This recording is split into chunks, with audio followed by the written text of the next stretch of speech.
नमस्कार विद्यार्थियों, आप सभी का आपके अपने YouTube चैनल आरपीएससी विद नवीन सैनी में स्वागत है। विद्यार्थियों, आज का अपना टॉपिक रहेगा राजस्थान के लोक नाट्य। राजस्थान के लोक नाट्य मतलब हमारे यहाँ पर आपको पता है, जैसे आपने पढ़ा होगा कि भाई इंसान को शुरू से ही क्या है, मनोरंजन की ज़रूरत रहती है। किसकी रहती है? मनोरंजन की ज़रूरत। आप कहीं से भी पुरानी वो हड़प्पाकालीन संस्कृति वगैरह कहीं से भी उठा के देख लेना, मानव का इतिहास, उसे समय समय पर क्या चाहिए? मनोरंजन। तो मनोरंजन के लिए ही ये नाट्यों का प्रयोग होता था पहले, लोक नाट्य।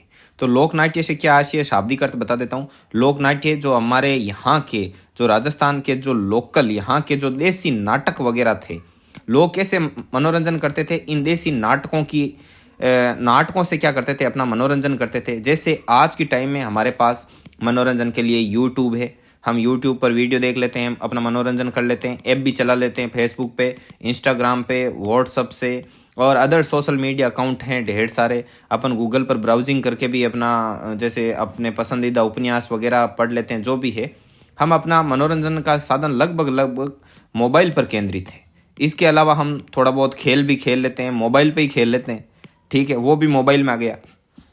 तो ये चीज़ है, ठीक है। लेकिन पुराने समय के लोगों के पास जो थे नहीं साधन, तो वहाँ पर क्या होता था, नाटक वगैरह किए जाते थे। ठीक है। अब नाटक का क्या सिस्टम था? जैसे कोई गांव है, अब इस गांव में पूरे दिन तो लोग क्या करते थे, खेतों में काम वगैरह करते थे। तो पूरे दिन में क्या करते थे, ढिंडोरा पिटवा दिया जाता था कि आज शाम को गांव की चौपाल पर क्या होगा, नाटक का आयोजन। तो सभी लोग शाम का खाना वाना खा के और आराम से यहाँ हो जाते थे उपस्थित। फिर यहाँ पर नाटक का मंचन होता था और लोग नाटक का आनंद लेते थे, और यही इनके मनोरंजन का क्या था, साधन था। ठीक है, मनोरंजन का साधन। अब देखो, कुछ नाटक है वो रात्रि समय में होते थे और कुछ दिन में भी होते थे। तो ये अलग अलग हैं, कुछ दिन में भी होने वाले नाटक हैं, कुछ रात्रि में होते थे। और इन नाटकों की विभिन्न शैलियाँ होती थी। ऐसा नहीं कि एक ही तरीके के नाटक थे। कुछ नाटक खेल के रूप में होते थे, कुछ ऐसे मतलब कुछ प्रेरणादायक, कुछ हंसी मजाक वाले, श्रृंगार रस के, अलग अलग तरीके के होते थे, जिन्हें हम विभिन्न प्रकार से संबोधित करते हैं। जैसे कि ख्याल, तो ख्याल भी नाटक का एक लोक नाट्यों का क्या प्रकार है, ख्याल। ये ख्याल, ऐसे ख्याल, नौटंकी, ये क्या है, इन विभिन्न नाटकों के प्रकार हैं। रम्मत, तो ये प्रकार है, आगे से आगे प्रकार आते जाएंगे।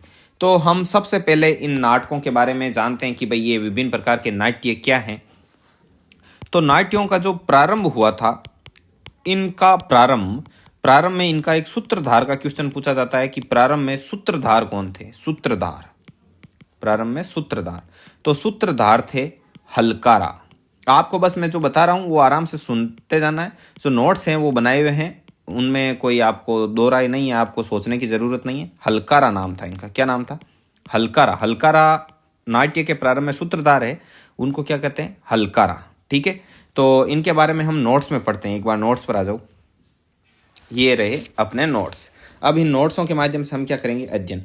अब देखो, जो ये नोट्स है ना, आपको उसी प्रकार से लिखने जैसे मेरे लिखे हुए हैं, और सबसे जो नीचे दो दो तीन तीन लाइन छोड़ देना, क्योंकि कभी हमको कुछ अलग से याद आता है तो हमें लिखने के लिए स्पेस चाहिए होता है। तो आप पहले से ही भर के लिखोगे तो फिर कोई अलग चीज़ लिखनी होगी, वो हम कहाँ पर लिखेंगे?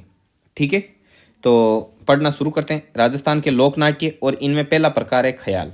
नाट्य के प्रारंभ में सूत्रधार है, उसको क्या कहा जाता है? जो सबसे पहले आता है उसे हलकारा कहते हैं। हलकारा। तो इसको लाइन को पढ़ने का तरीका क्या है, अभी मैं बता दूंगा। हलकारा का क्या कार्य होता है? तो नाट्य के प्रारंभ में सूत्रधार हलकारा आता है। इसका मतलब क्या होता है कि नाटक शुरू होने से पहले जो आएगा और आकर नाटक के बारे में बताएगा, भूमिका बनाएगा, उसको क्या कहते हैं? हलकारा कहते हैं। वो आता है तो बोलते हैं कि हलकारा आ गया। ठीक है, तो नाटक के प्रारंभ में हलकारा आता है। इस हलकारे का कार्य होता है, जैसे वो आएगा तो पहले शुरुआत में नाटक के जो स्टार्टिंग होगी वो ये हलकारा ही करता है। ठीक है, अब ख्याल है, तो ख्याल क्या है? नाटक का एक प्रकार है। अब कौन कौन सी ख्याल कहाँ कहाँ से फेमस है? तो कुचामणी ख्याल। तो कुचामणी ख्याल कहाँ से है? तो कुचामणी ख्याल है तो नाम से स्पष्ट है, कुचामण से। और कुचामण कहाँ पर है? कुचामण नागौर में है।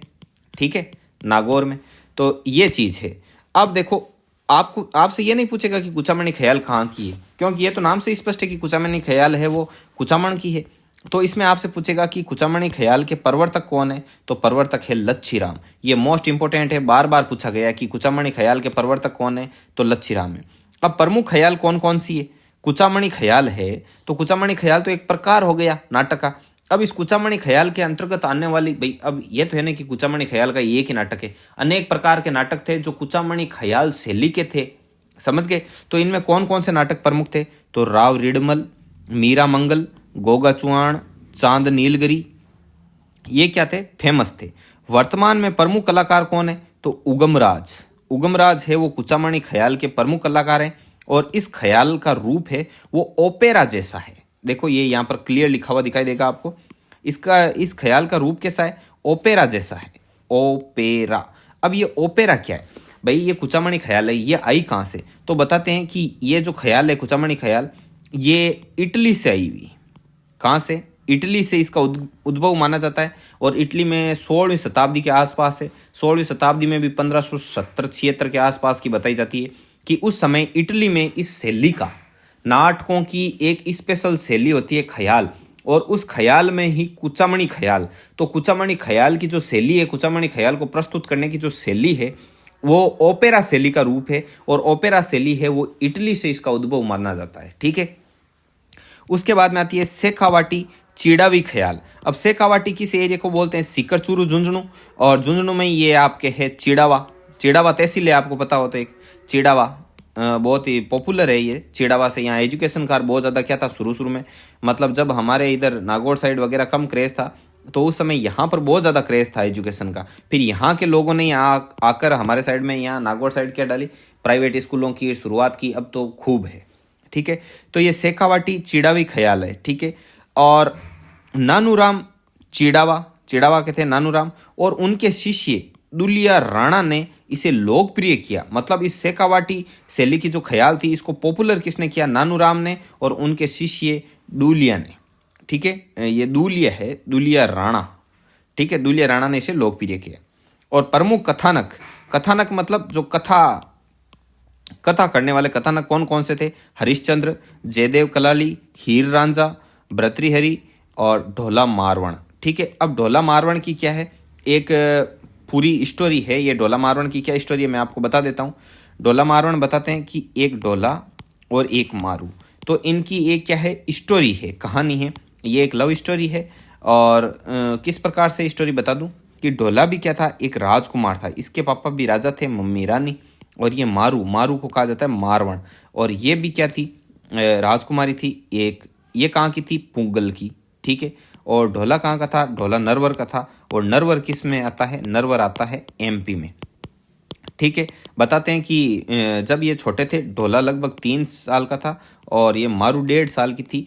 उस समय क्या हुआ कि इनके जो पिताजी और माताजी, इनके भी पिताजी और माताजी वो पुष्कर आए हुए थे। पुष्कर कहाँ आए हुए थे, पुष्कर का जो मेला भरता है उस पुष्कर के मेले में आए हुए थे, ठीक है। तो उस समय क्या हुआ था, इन्होंने ये जब मिल गए और आपस में बोले, देखे कि भाई इंसान अच्छे हैं, इन्होंने भी देखा ये अच्छे हैं, इन्होंने भी देखा ये अच्छे हैं, तब ढोला और मारू की कर दी थी शादी, ठीक है। और शादी करने के बाद में इसके जब पिताजी गुजर गए ढोला के थोड़े दिनों बाद, तो ढोला बन गया राजा। राजा बनने के बाद इसका एमपी साइड ही वहाँ पर एक राजकुमारी से हो गई इसकी शादी, ठीक है। और उसका नाम क्या था, ढोला। यहाँ पर है ढोला, और यहाँ पर है, मैं स्टोरी शॉर्ट में बता दूंगा, ये मालवण, इनकी जो थी मालवा की थी वहाँ की, तो इसे कहा जाता है मालवण, ठीक है। तो मालवण इसकी रानी थी। अब ढोला को पता नहीं था कि इसकी बचपन में शादी हो गई, लेकिन मालवण को पता था कि ढोला की क्या हो रखी है बचपन में शादी, और वो भी किसके साथ, मारू के साथ। और मारू किस कहाँ की थी, पुंगल की राजकुमारी। तो अब थोड़े दिन तो इन्होंने वेट किया, जब ये मारू बड़ी हो गई तो यहाँ के लोग वेट कर रहे थे कि कब राजा जी आएंगे और इसको लेके जाएंगे, लेकिन ढोला जी को पता ही नहीं, ढोला जी सब कुछ भूल चुके हैं। अब इधर से कोई लेटर लिखता तो मालवण ने अपने जो थे कर्मचारी उनको बोल रखा था कि पुगल से कोई भी लेटर आए तो सबसे पहले मुझे बताना, कोई सीधा राजा जी तक नहीं ले जाएगा, ठीक है। तो अब जैसे ही लेटर आता, इधर से लोग लिखते लेटर, तो ये मालवण क्या कर देती थी, उसको फिनिश कर देती थी, फाड़ के डस्टबिन में डाल दिया। तो ऐसे करते करते करते इस ढोला को पता नहीं चलने दिया। फिर मारू बड़ी हुई, तो मारू बड़ी हुई तो इसको एक दिन सपना आया कि भाई इसकी ऐसे बचपन में शादी हो रखी है वगैरह वगैरह। तो जब सपना आया तो इसने अपने माँ को बताया, तो माँ ने इसको सारी स्टोरी बताई।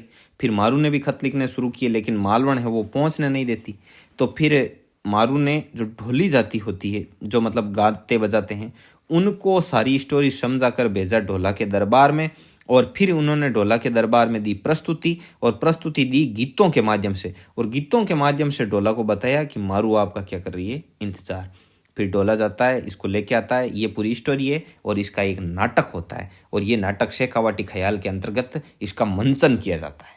आगे बात समझ में। ये ढोला मारवाड़ की ये स्टोरी है। इसके बाद में आती है हेला ख्याल।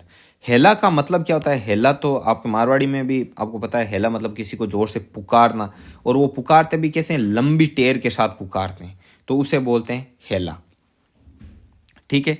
अब ये हेला ख्याल का क्षेत्र कौन सा है, कि भाई किस क्षेत्र में हेला ख्याल का क्रेज है, कहाँ से है हेला ख्याल? तो दौसा, लालसोट, सवाई माधोपुर, इन एरिया में क्या होती है, इस हेला ख्याल का चलन है। और इसके मुख्य प्रेरक कौन थे? शायर हेला। और वाद्य यंत्र यूज में किया जाता है नौबत। नौबत वाद्य यंत्र है, वो हेला ख्याल में क्या किया जाता है? प्रयोग किया जाता है। ठीक है। उसके बाद में आती है अली बख्शी ख्याल। अली बख्शी ख्याल है वो कहाँ की है? वो अलवर रियासत के जो मुंडावर ठिकाना है, मुंडावर ठिकाने के राजा अली बख्श के समय से है। ठीक है। तो तब से ये चल रही है अली बख्शी ख्याल। इसके बाद में आता है भेंट का दंगल। भेंट का दंगल है वो धौलपुर का बाड़ी बसेड़ी क्षेत्र, देवी देवताओं से जुड़े धार्मिक आख्यान है, वो भेंट का दंगल के अंतर्गत आते हैं। ठीक है। उसके बाद में ढपाली ख्याल। तो ढपाली ख्याल है वो अलवर भरतपुर में चलती है। ढोल, नगाड़ा, सेनाई, ये इसके क्या है? प्रमुख वाद्य यंत्र है। क्या है? प्रमुख वाद्य यंत्र। ठीक है। इसके बाद में आती है कन्हैया ख्याल। तो कन्हैया ख्याल है वो भरतपुर, धौलपुर, करौली और सवाई माधोपुर एरिया में चलती है। और कृष्ण लीलाओं से जुड़े हुए जो कथानक हैं वो इस कन्हैया ख्याल में आते हैं। सूत्रधार थे इनके मेड़िया। और विशेषता है कि सामान्यतः ये दंगल है वो दिन में आयोजित होती है। जो कन्हैया ख्याल है वो कब आयोजित की जाती है? दिन में। आ गई बात समझ में? अब देखो, सूत्रधार मेड़िया है, ये ध्यान में रखना। कन्हैया ख्याल के सूत्रधार कौन है? मेड़िया। ठीक है। किशनगढ़ी ख्याल। किशनगढ़ी ख्याल है इनके जो प्रसिद्ध खिलाड़ी, खिलाड़ी मतलब ख्याल एक तरीके से ये नाटक है, लेकिन इसको ये खिलाड़ी बोल रहे हैं। ख्याल का मतलब एक तरीके से खेल खेल में वो नाटक का मंचन किया जाता है, तब जो ये नाट्य करता होते हैं उनको खिलाड़ी कहा जाता है। तो मतलब कुल मिलाकर मतलब किशनगढ़ी ख्याल का जब मंचन होता था तो किशनगढ़ी ख्याल के प्रमुख कलाकार कौन थे? बंशीधर शर्मा थे, जिन्होंने इसे क्या किया था? किशनगढ़ी ख्याल को लोकप्रिय। इसके बाद में आता है तुर्रा कलंगी ख्याल। तो तुर्रा कलंगी ख्याल का उद्भव हुआ था चंदेरी से। और चंदेरी कहाँ से आता है? चंदेरी आता है एमपी में। ठीक है। अब देखो, इसमें ये तुर्रा कलंगी ख्याल कहाँ से आई? ये थी मुस्लिम संत और एक थे हिंदू संत। मुस्लिम संत थे, उनका नाम था शाह अली, और हिंदू संत थे, उनका नाम था तुकनगिरी। अब ये पहनते थे हरा वस्त्र मुस्लिम संत, ये पहनते थे भगवा वस्त्र। तो क्या हुआ, ये दोनों क्या करते थे? मतलब जैसे ये शिवजी पार्वती का उनका गायन कर रहे हैं, ये बीच में कव्वाली टाइप बोलते थे, आपस में इतनी अच्छी तुकबंदी करते थे कि मतलब देख के लोग दंग रह जाते थे। मतलब ये अपनी बात कहते थे, ये वापस उसके जवाब में बात कहते थे, ये वापस जवाब में बात, और ये बात, और ऐसा करते करते इतना शानदार करते थे कि लोग देखते ही रह जाते। तो एक बार जब राजा ने इनको बुलाया कि अच्छा, आप तो इतनी अच्छी तुकबंदी करते हो कि हमने तो आपके बारे में बहुत सुना है, तो आप हमें ये तुकबंदी करके बताओ। तो फिर क्या है, एक तरफ बैठ गए ये हिंदू संत और एक तरफ बैठ गए मुस्लिम संत, और बैठ कर इतनी अच्छी मतलब ऐसे तुकबंदी जमाई। एक मतलब ये बातों बातों में गीतों के माध्यम से ऐसे मतलब अपनी कला से राजा को ऐसा प्रभावित किया कि राजा ने क्या किया, पहले राजा क्या होते थे, खुश होते तो मतलब मोतियों की माला, गहने, मतलब जैसे कोई अंगूठी वगैरह हो, वो अगले को भेंट कर देते थे।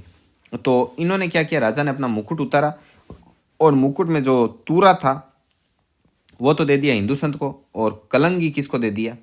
इनको मुस्लिम संत को।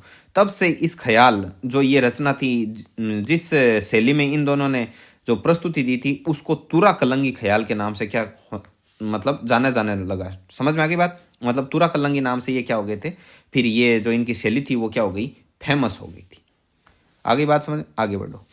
ये तुरा कलंगी के नाम से क्या है, लोकप्रिय है। तुरा कलंगी के नाम से क्या है, लोकप्रिय है। आगे देखिए, आगे बढ़ते हैं। राजस्थान में ये कहाँ कहाँ है तुरा कलंगी ख्याल, तो ये चित्तौड़गढ़, गोसुंडा, निम्बाएड़ा का प्रसिद्ध है, तो ये लगभग वहीं पर है, चित्तौड़गढ़ के आसपास के एरिया में। और यहाँ सहेड़ू सिंह जो कि इनकी भूमिका निभाते हैं तुर्रा की। तुर्रा किसको दिया गया था, हिंदू संत को, तो हिंदू संत की भूमिका निभाते हैं ये सहेड़ू सिंह। और हमीद बेग है, हमीद बेग, ये कलंगी अर्थात ये मुस्लिम संत की भूमिका निभाते हैं। और मतलब ऐसे दोनों कलाकार हैं, ये हिंदू संत की भूमिका निभाएंगे और ये मुस्लिम संत की, और आपस में तुकबंदी करके और इस ख्याल को क्या किया, अत्यधिक लोकप्रिय बनाया। इस ख्याल में मंच की सजावट की जाती है, पहले मंच सजाया जाता है और दर्शकों के भाग लेने की संभावना सर्वाधिक होती है, कि मतलब दर्शकों को भी साथ में क्या कर लिया जाता है, धीरे धीरे शामिल कर लिया जाता है और बहुत अच्छा नाटक का क्या किया जाता है, मंचन किया जाता है।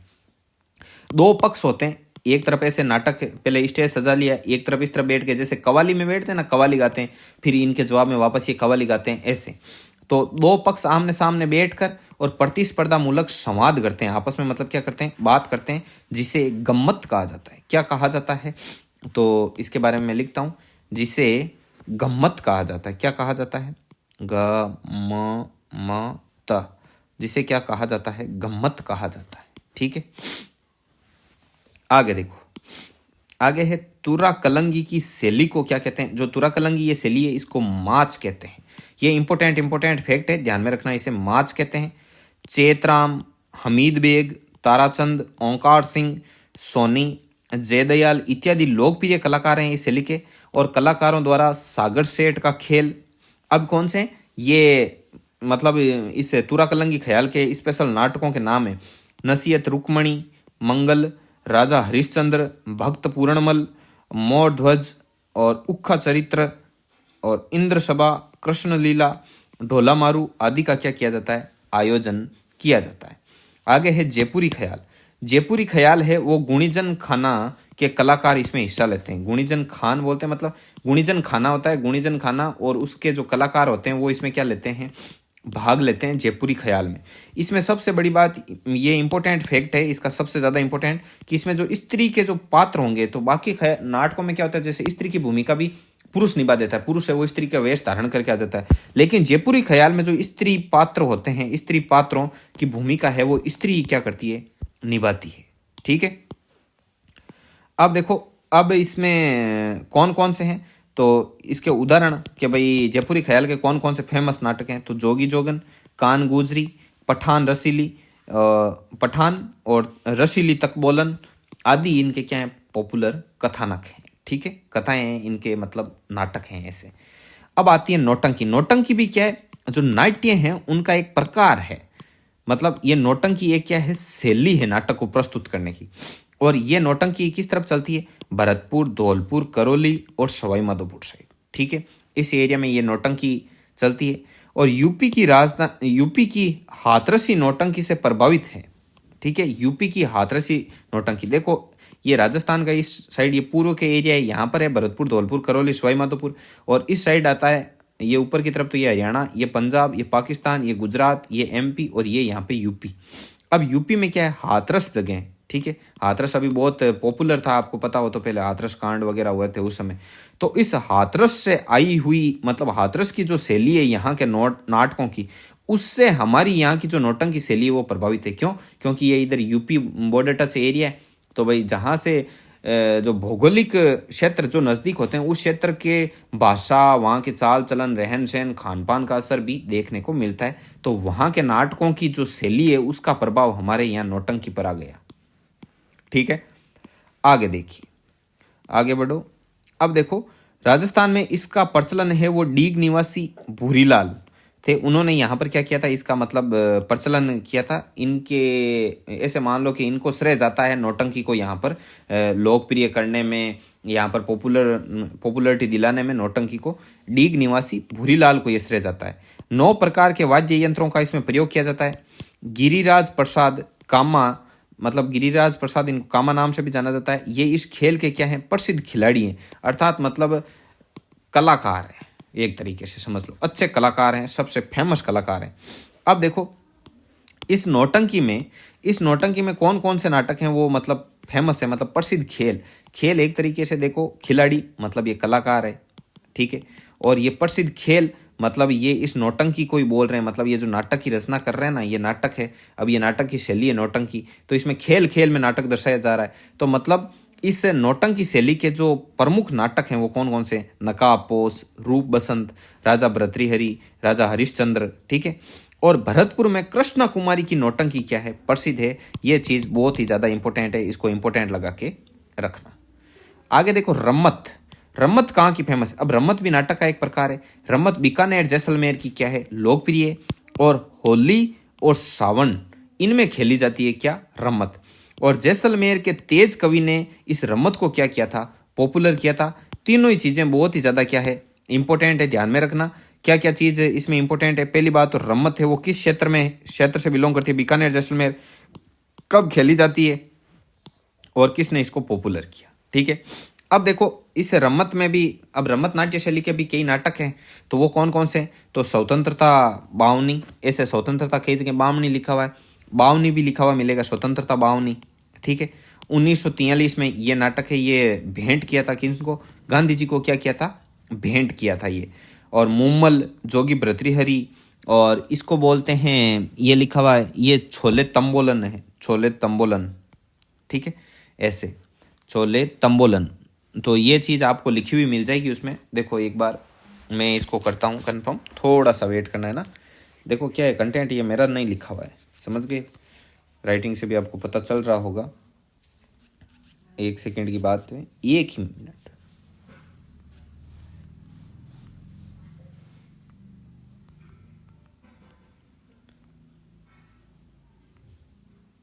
इसको ऐसे छेले तंबोलन है, कैसे लिखना है इसको देखिए विद्यार्थियों, 1 मिनट माफी चाहूंगा। छेले तंबोलन, छेले तंबोलन ऐसे लिख लेना है ना, गलत मत लिखना, पूछ लेना चाहिए कमेंट करके, छेले तंबोलन।